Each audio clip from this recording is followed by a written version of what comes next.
ചട്ടമ്പി സ്വാമികളുടെ മഹാസമാധി വാർഷികത്തിനും കൊല്ലം പന്മന ആശ്രമ തീർത്ഥാടനത്തിനും തുടക്കമായി. ആശ്രമ സ്ഥാപകനായ കുമ്പളത്ത് ശങ്കുപിള്ളയുടെ അനുസ്മരണത്തോടെയാണ് ചടങ്ങുകൾക്ക് തുടക്കമായത്.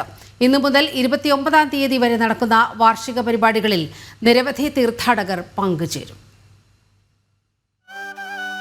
മഹാഗുരു വിദ്യാധിരാജ ചട്ടമ്പി സ്വാമികളുടെ 101ാമത് മഹാസമാധി വാർഷികത്തിനാണ് പന്മന ആശ്രമത്തിൽ തുടക്കമായത്. ആശ്രമ സ്ഥാപകനായ കുമ്പളത്ത് ശങ്കുപിള്ളയുടെ 56ാമത് ചരമവാർഷിക ദിനാചരണവും ഇതോടൊപ്പം നടന്നു. പ്രകൃതി രമണീയമായ ആശ്രമാങ്കണത്തിൽ 4 ദിവസമായി നടക്കുന്ന വാർഷിക പരിപാടികളിൽ നിരവധി പ്രമുഖർ പങ്കെടുക്കും.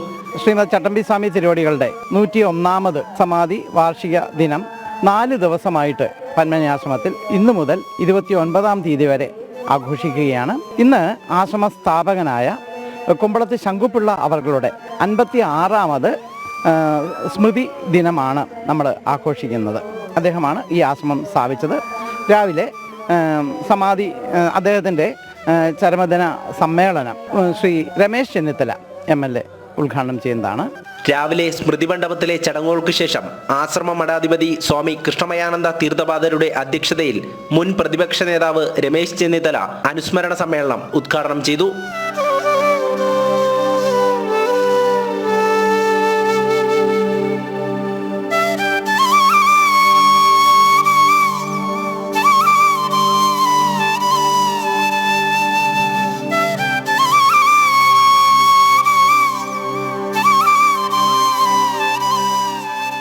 സ്വാമി നിർമ്മലാനന്ദഗിരി അനുസ്മരണ ദിനമായ നാളെ ശാസ്ത്ര സമ്മേളനം നടക്കും. 28-ന് സ്വാമി പ്രണവാനന്ദ തീർത്ഥപാദരുടെ അനുസ്മരണ ദിനത്തിൽ നടക്കുന്ന യുവജന സമ്മേളനം മുൻ സംസ്ഥാന പോലീസ് മേധാവി ജേക്കബ് പുന്നൂസ് ഉദ്ഘാടനം ചെയ്യും. രാത്രിയിൽ പത്മശ്രീ KK രാമചന്ദ്ര പുലവർ അവതരിപ്പിക്കുന്ന തോൽപ്പാവ് കൂത്തുമുണ്ടാകും. 29-നാണ് ചട്ടമ്പി സ്വാമികളുടെ മഹാസമാധി വാർഷിക ദിനം. അന്നേ ദിവസം ബ്രഹ്മശ്രീ പ്രജ്ഞാനാനന്ദ തീർത്ഥപാദർ ഭദ്രദീപം തെളിയിക്കും. മഹാസമാധി സമ്മേളനം മഹാമണ്ഡലേശ്വർ ശ്രീമദ് ആനന്ദവനം ഭാരതി സ്വാമികൾ ഉദ്ഘാടനം ചെയ്യും. മഹാ ത്രിപുര സുന്ദരി ദേവി പ്രതിഷ്ഠയുടെ 29ാമത് വാർഷിക പൂജയും ഇതോടൊപ്പം നടക്കും. ജനം, കൊല്ലം.